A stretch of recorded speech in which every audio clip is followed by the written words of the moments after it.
Bonjour et bienvenue dans l'entretien de Rémi. Notre invité du jour est un réalisateur mauritanien à son actif déjà plusieurs films dont Retour sans cimetière. Vous l'aurez reconnu, Djibril Diaw est l'invité d'entretien de Rémi Info.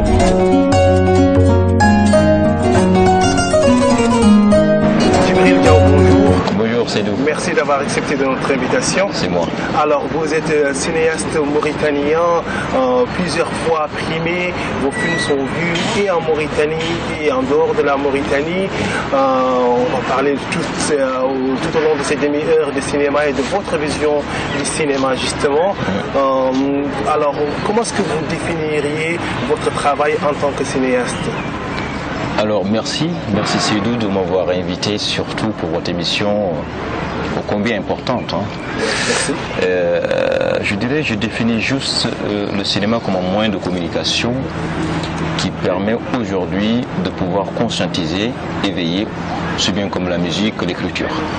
Mais c'est les deux, l'écriture et la musique réunies, que l'on peut aujourd'hui traduire entre guillemets au cinéma. Vous, en tant que cinéaste africain, vous avez vécu sur le continent.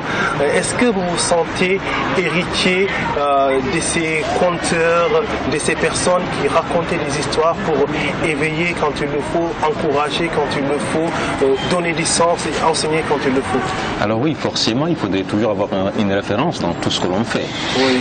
Et je dirais que oui, nous avons aujourd'hui hérité d'un cinéma africain engagé, mais réel aussi, donc, qui traduit la réalité africaine, la culture africaine, mais aussi le quotidien de l'Africain, en quelque sorte. Ok. Quand vous dites héritier d'un cinéma africain, vous parlez de quels sont ces cinéastes, par exemple, qui vous ont marqué, qu'ils soient, c'est pas moi, africains, européens ou américains? Alors, on a Djibril Mambéty qui est aujourd'hui une des références du cinéma. Quand on va en Côte d'Ivoire aujourd'hui, on comprend mieux combien il y a aujourd'hui des cinéastes ou des actrices comme Nakissi Savané.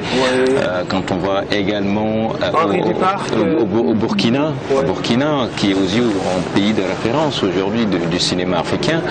Et je profite de l'occasion d'ailleurs de présenter mes condoléances au peuple burkinabé suite à la perte de cette immense icône du cinéma africain, Idrissa. Donc voilà, aujourd'hui nous avons été une jeunesse qui a quand même pu voir un peu ce que ces grandes figures du cinéma africain nous présentaient. On se retrouvait également là-dedans.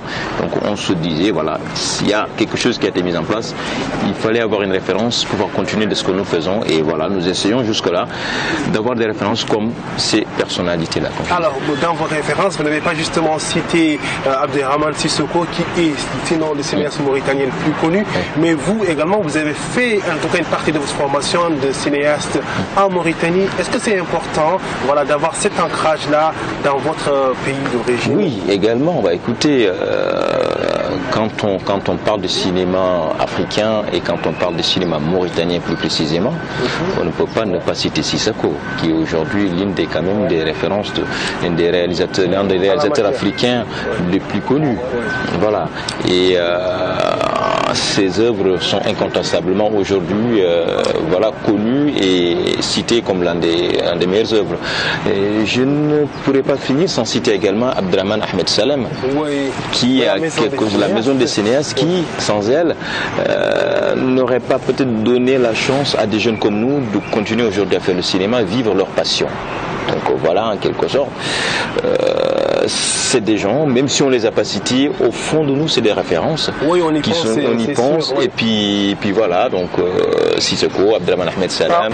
Parlons justement de la CNAF, la Semaine nationale du cinéma, qui se passe en Mauritanie. Ça se passe également à l'intérieur du pays, comme à Nouakchott. C'est ce cinéma qui vous révélait, on peut le dire, qui vous a révélé, on peut le dire. Comment s'est passée cette expérience de partage au cours duquel est sorti votre premier film, 1989? Ah, merci de m'avoir rappelé ça, parce que c'est aujourd'hui, et quand je parle du cinéma, forcément 2009, CNAF, Semaine nationale des films, organisée par la Maison des cinéastes. a été, je dirais, le précurseur de ma carrière, en quelque sorte, parce que j'ai commencé par là, avec le film 1989, qui, sans la maison de cinéaste, n'aurait pas existé. Oui, ils ont apporté un vrai apport. Un apport aussi bien moral, financier et psychologique, parce que c'était mes premiers pas dans le cinéma. Un sujet pareil, comment le traiter. Voilà, c'était vraiment, je dirais, la maison des cinéastes fait partie aujourd'hui de mon histoire, comme beaucoup d'autres jeunes. Je pourrais citer Ousmane Diagana, je pourrais citer le jeune Abdul Khan, qui essaie aujourd'hui de faire quand même un très bon boulot au niveau de la Mauritanie. Et c'est un cinéma qui a été aussi fort un cinéma mobile, c'est-à-dire que c'est un cinéma qui s'est déplacé dans les quartiers. Oui, et pas que dans les quartiers, dans les fins fonds aussi des régions. Voilà, il y avait un programme qu'ils appelaient écran dromadaire qui permettait d'aller projeter vraiment l'image là où on ne pensait même pas voir l'humain, la personne en Mauritanie. Donc voilà, ce film, justement, a été le point de départ et la motivation qui m'a poussé à continuer dans ce domaine. Ok, et du coup, votre film a été primé, donc votre premier film déjà primé, qu'est-ce que ça a fait pour vous? Alors c'était déjà une motivation, c'était quelque chose qui me disait, voilà, il ne fallait pas t'arrêter là, il fallait continuer, en sachant ô combien ce sujet était complexe. Le sujet du film, oui, très sensible. Très sensible, et arriver déjà à faire un film pareil, étant un jeune Mauritanien qui traite cette question-là, c'était pour une première fois, et je me disais moi-même, t'as plus raison d'arrêter. Ok, la porte était ouverte. Il fallait y aller, il fallait continuer à vivre cette passion, et puis voilà. Parlons justement de ces événements. Vous l'évoquez aussi d'une autre façon dans votre second film qui a été beaucoup primé aussi, on va y revenir tout à l'heure. C'est le film Retour sans cimetière. Pourquoi ces sujets-là? Pourquoi vous intéressez à ce sujet en particulier, les événements de 89 qu'on appelle en Mauritanie? C'est pour ça qu'on les appelle comme ça. Alors, ce sujet, pour moi, est d'abord une question centrale de tout ce qui est... on ne peut pas parler de la Mauritanie aujourd'hui sans parler de ces événements-là. Pour moi, la construction ou la reconstruction d'un pays commence d'abord par la reconnaissance de son histoire, qu'elle soit bonne ou mauvaise. 1989 en fait partie. C'est le mur de Berlin, je dirais, en Mauritanie. C'est créé aujourd'hui une fissurule de séparation pratiquement entre les composants du pays. Et ce sujet est très important pour moi parce que je me disais qu'il était de mon devoir de raconter et de faire comprendre la génération, voilà ce qui s'est passé, afin qu'on puisse utiliser ce film, ces histoires, ce qui s'est passé, afin de mieux préparer et mieux éviter que des choses pareilles ne reviennent chez nous. Ok, voilà. Donc apprendre de l'histoire. L'histoire, plus dans une démarche de mémoire et d'engagement aussi, parce que si quelque chose avec lequel on a grandi, de quoi parler des événements 89, on pensait, voilà, on se faisait un film de cela, et moi je me disais, bon, je pense que c'est possible de faire un documentaire, on y va, et on va voir ce de raconter la chose, surtout de la faire raconter par les victimes, et certaines personnes aussi qui ont accepté d'en parler, malgré qu'ils n'étaient pas victimes, mais qu'ils accompagnaient les groupes qui expulsaient les gens. C'était quand même difficile d'avoir ce témoignage-là, mais ils ont pu quand même, témoigner de ce qui s'est passé. Et je pense qu'aujourd'hui, quoi qu'on puisse dire, c'est une histoire aujourd'hui qui fait partie du Mauritanie. Pas que du noir, pas que du blanc, mais du monde. Vous parlez justement de ce travail mémoriel et le fait par exemple que votre film qui traite des événements de 89, Retour sans cimetière, en tout cas d'une autre façon, le fait que ce film aussi soit primé à l'extérieur de la Mauritanie, en Côte d'Ivoire, en France et un peu partout ailleurs à travers le monde, est-ce que le rôle également du réalisateur que vous êtes, c'est de raconter ce qui se passe aujourd'hui, ou bien même si ça appartient désormais un peu aussi à l'histoire? Alors oui, moi à partir du moment où je suis inscrit dans une démarche de travail de mémoire, je me dis que j'ai pris le droit de ne pas raconter ce qui s'est passé. Alors, Retour sans cimetière, c'est la suite de 1992. Parce qu'il faut comprendre qu'après 20 ans d'exil, ces derniers sont revenus à Mauritanie. Donc, Retour sans cimetière, essayer de ratisser l'art, de voir, après 20 ans d'exil, qu'est-ce qu'ils sont devenus. Malgré toutes les promesses qui étaient faites par l'État, le HCR, le Sénégal, ce qu'on a fait la tripartite, voilà, le programme tripartite, qui consistait justement à rapatrier ces Mauritaniens-là et à les restituer leurs biens. Sachant qu'avec tous les discours qui se disaient, moi mon rôle en tant que réalisateur était de prendre un peu de recul pour voir ce qui se disait en année où. Est-ce que ça se traduisait dans les faits? Est-ce que ça se traduisait dans les faits? Alors le film nous montre carrément qu'il y avait des manquements aujourd'hui combien importants et qui risqueraient encore de creuser encore ce fossé déjà, fissurer encore davantage les différents composants de ce pays-là. Ok, donc on voit bien que vous racontez en tout cas les problématiques que traverse le pays, mais également vous, réalisateurs, vous êtes attendus aussi à faire éventuellement rêver la population, à raconter carrément de la fiction. Comment est-ce que vous expliquez que, il n'y a pas beaucoup de production fiction du côté des grands réalisateurs africains, mauritaniens en l'occurrence? Oui, c'est parce que tout simplement, nous n'avons pas aussi le droit de faire rêver les gens. Il faut être très, je dirais, clair avec soi-même. Je ne peux pas inventer une histoire. Je suis aujourd'hui... vous êtes réalisateur d'irréel. J'accompagne l'histoire de mon pays. Je raconte les faits. Je ne modifie en rien ce qui se passe en Mauritanie. Alors, il est certes vrai qu'il faudrait toujours apporter une petite touche d'espoir. Et c'est tout à fait normal. Essayer de tout faire pour ne pas finir en film dans une histoire dramatique. Et c'est toujours trouver une solution. C'est du début à la fin. Sortie, voilà, trouver une porte de sortie qui te dit, voilà, peut-être que quand on essaie de faire comme il l'a fait dans ce film, peut-être qu'on pourrait trouver une solution. Mais encore une fois, je ne me mets pas dans une situation de raconter ou de créer une fiction en Mauritanie.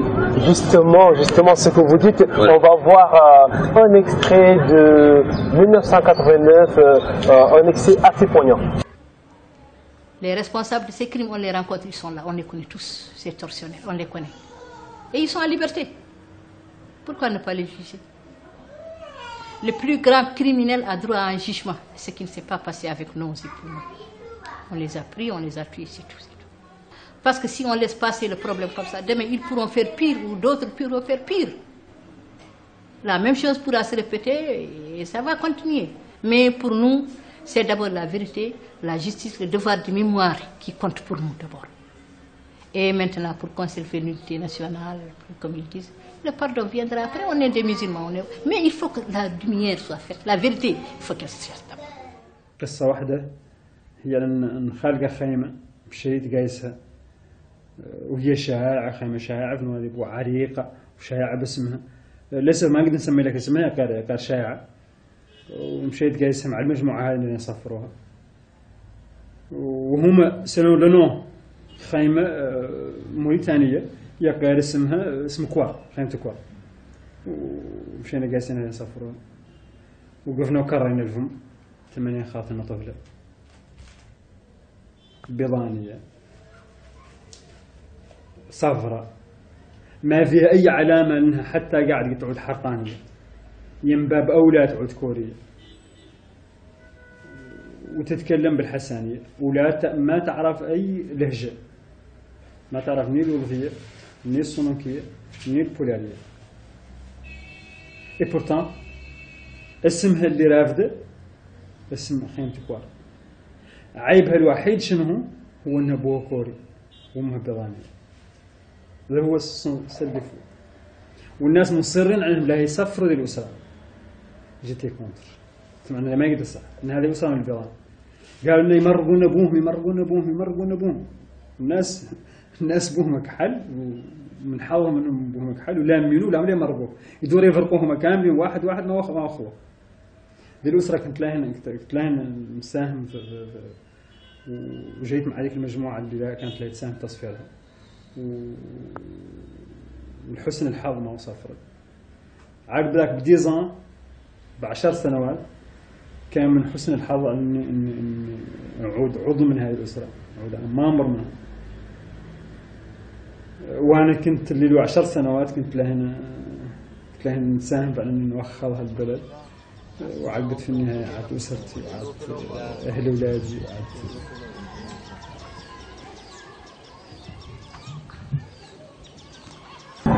Nous venons de voir un extrait de 1989.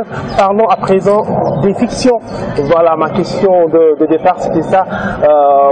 À quand on peut s'attendre à des fictions réalisées par des Africains, des fictions qui parlent? On a vu les Américains qui font rêver leur population par Black Panthers.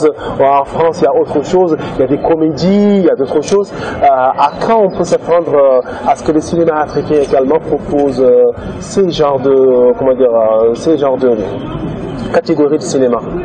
Écoutez, il y a déjà des films, Les Bois d'Éden, par exemple, qui est aussi un film de fiction, mais vous savez, la différence entre le cinéma africain et le cinéma européen américain, c'est que le cinéma africain il est basé sur son histoire, sur sa réalité, sur sa culture.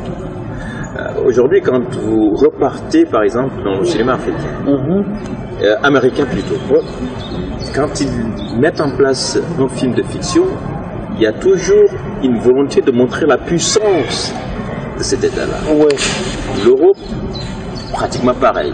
Donc aujourd'hui, nous, en Afrique, je pense que c'est vrai qu'il y a des films fiction qui sont très très bien. J'ai essayé de voir le film de Sissako. C'est une fiction partie d'une réalité. C'est un très beau film qui a été récompensé aujourd'hui plus que beaucoup d'autres films européens et américains. Donc l'idée de faire des films fiction en Afrique existe, il y a des films de fiction en Afrique, mais ce qui concerne mon cinéma à moi, même si il m'arrive de temps en temps à mettre une touche de fiction, mais c'est une fiction tirée sur la réalité. Je n'invente pas. C'est quelque chose que je prends de la réalité, j'essaie de transformer ma façon en fiction. Alors, pourquoi, justement, ma question suivante, pourquoi s'appesantir beaucoup plus sur le documentaire? Est-ce que c'est le documentaire qui raconte plus votre vision du monde, qui raconte plus le sens que vous voulez impulser à votre cinéma? Alors, c'est pas la même sensation. Déjà, le rapport même avec les personnes que tu filmes, en documentaire, en fiction, n'est pas pareil.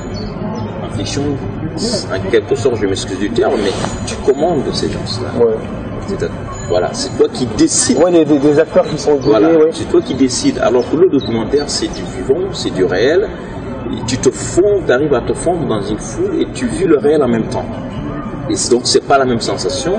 Et me concernant ma façon de vouloir faire le cinéma ou de faire le cinéma, je me sens plus impliqué quand il s'agit d'un documentaire que d'une fiction. J'ai rien contre la fiction, je sais qu'il est prévu que je fasse un film, une grande partie, il y aura des fictions là-dedans, ça c'est sûr. Mais c'est pas encore quelque chose inventé, mais c'est quelque chose qui pourrait trouver peut-être une porte de sortie par rapport à certaines questions que l'on se pose en Mauritanie. Parlons à présent du financement du cinéma. Est-ce que les gouvernements africains s'impliquent assez dans le cinéma africain? On sait par exemple qu'en France, tout film fait en région, fait en France, peut être financé d'une façon ou d'une autre par l'État français. Est-ce que les pays africains doivent aussi emboîter le pas, ou s'ils le font déjà pour certains d'entre eux, aller encore plus loin pour accompagner les réalisateurs? Exactement, moi je dirais que c'est quelque chose d'ailleurs qu'il faut obligatoirement dans un pays dans un pays ou dans un continent qui se dit aujourd'hui très ouvert et très de sa culture. Ça se passe dans beaucoup de pays. Le Sénégal, qui est un pays voisin de la Mauritanie, déjà ils ont un budget prévu pour le cinéma. Ce qui est contraire à chez nous, il n'y a pas un budget prévu aujourd'hui pour le cinéma en Mauritanie. Dans l'art en général, le cinéma en particulier, aujourd'hui, il n'y a aucune subvention. Malgré les 7 Césars de Sissako. Malgré les 7 Césars de Sissako, j'espère que d'ici là, ça pourrait peut-être déclencher un petit clic qui font qui ferait peut-être bouger un peu l'État pour dire voilà, il est temps qu'on finance le cinéma. Nous, on n'a aucune subvention de l'État mauritanien par rapport au cinéma. Nous sommes obligés, voilà pourquoi on est aujourd'hui obligés d'être produits par des Français, par des Sénégalais. Et est-ce que ça donne une liberté de ton, une liberté de créer quand on sait voilà que... Ben non, du tout, du tout. Ce qui est d'ailleurs paradoxal, quand on se dit qu'on libéralise les médias, donc en quelque sorte on libéralise l'expression, et quand le cinéma est encore muselé côté financier, ça pose des questions. Ça manque encore. Voilà. On se dit que ce côté-là, on ne peut pas aujourd'hui, même pour tourner un film, il y a des autorisations qu'il faut avoir. Oui. Parfois même, on peine à avoir ces autorisations. Vous voyez, donc ô combien, je pense que mon pays n'est pas encore prêt à avoir son vraie histoire. Et vu que c'est les réalisateurs et les cinéastes qui sont appelés à raconter cette histoire autre que ce que font les historiens et la traduire en images, ils ont peut-être, je ne sais pas, peut-être peur de certaines choses qui pourraient les choquer, mais je pense que pour un pays qui se respecte aujourd'hui, quand on parle de culture, on ne peut pas oublier le cinéma. Alors parlons justement de l'importance de la population, en tout cas des gens qui regardent le cinéma. Est-ce que le cinéma africain, je vous le pose à vous directement comme ça, même si je crois avoir une partie de la réponse, est-ce que le cinéma africain est encore vu en Afrique? Est-ce que les populations sont friandes des réalisations des réalisateurs justement africains? Oui, je dirais qu'il y a un grand pas aujourd'hui, il y a une révolution dans ce domaine-là. Beaucoup de pays qui commencent déjà à restaurer certaines salles de cinéma. Oui. La seule chose, ce dont je déplore, c'est que les seules rares occasions de voir les films africains, c'est pendant les festivals. Et ça, c'est heureusement que les festivals existent, heureusement qu'on est à se déplacer dans beaucoup de pays pour montrer ce que nous faisons. Et ce qui est très important aussi, parce que ça nous permet de découvrir les différentes histoires des autres pays. Oui, ce qui se fait dans la sous-région, sur le continent. Contrairement à chez nous, il n'y a pas de salle de cinéma. Il n'y a qu'un seul événement culturel qui est le North Shore Film. Heureusement que la maison du cinéaste existe encore, qui essaie de faire un festival annuel de cinéma. On a essayé de faire des festivals. À Bogué, j'avais initié un festival Images du Fleuve, c'est un festival de cinéma qui formait des jeunes, qui essayait un peu de partir sur le même concept pratiquement que la maison des cinéastes. À Kéhédi, il y avait Ousmane Diagana qui avait mis aussi un festival. Donc, on était obligé de créer des événements pour que nos populations puissent voir le cinéma africain, pour se partager leur image. Et je vous dis, aujourd'hui en Mauritanie, il y a beaucoup de jeunes qui ont découvert ces métiers et qui font des films, malgré le problème de montrer ces films. C'est l'espace où il faut montrer les films qui cause problème. Ok, donc la population est friande en tout cas de ces productions. Il reste à mettre en place les structures pour pouvoir visionner ces films. Alors, quand on vous pose la question de façon brute, quel est pour vous l'avenir du cinéma aujourd'hui? Africain ou de votre cinéma? Alors, l'avenir de mon cinéma dépendra de mon engagement et de ma motivation. D'abord, je suis le premier à pouvoir garantir une suite normale de ce que je suis en train de faire. Et cela se traduira de par mon engagement. J'en ai repéré. L'avenir de mon cinéma, la population le jugera. Et j'espère avoir quand même pu faire quelque chose qui pourrait demain être raconté. Voilà. Et je ne me fixe pas de limite. Je me dis qu'il faut juste aller pour faire le film. Et ce que j'essaie de faire, des films qui pourront demain être utiles pour la génération, pour ma génération, pour les générations futures. Et servir de leçon, pourquoi pas, comme beaucoup de textes aujourd'hui, de rapports, pouvoir, machin, tout ça, qu'on a enseigné dans des écoles, qui sont pareils dans des examens. Pourquoi pas, est-ce qu'aujourd'hui, je ne me dis pas que notre cinéma pourrait être aujourd'hui, faire objet d'un examen, dans un lycée ou dans une université, pourquoi pas. En attendant que ce soit l'objet d'un examen, je rappelle que les films de Djibril Diaw, qui est notre invité aujourd'hui, sont disponibles. Allez les voir, regardez, faites-vous votre propre idée de ce cinéma assez intéressant, assez poignant. Djibril, votre dernier mot avant qu'on se quitte? Écoute, mon dernier mot sur ce plateau. Ce sera pas le dernier mot forcément ailleurs. J'espère bien. J'espère bien. Bah, écoutez, je suis très très heureux déjà pour l'intérêt que vous avez porté à ce que je fais. C'est normal. Je vous encourage, je suis vraiment l'émission et je la suis de très près et je vois qu'il y a beaucoup d'évolution, beaucoup d'engagement, beaucoup d'avancer dans ce que vous faites. Moi, je ne peux que vous remercier, vous encourager davantage et se dire voilà, nous ne pouvons pas nous aussi exister sans des initiatives pareilles. Merci bien, c'était le mot de la fin et pas son dernier mot, je vous assure. Djibril Diaw, réalisateur, était notre invité. À bientôt. Merci beaucoup.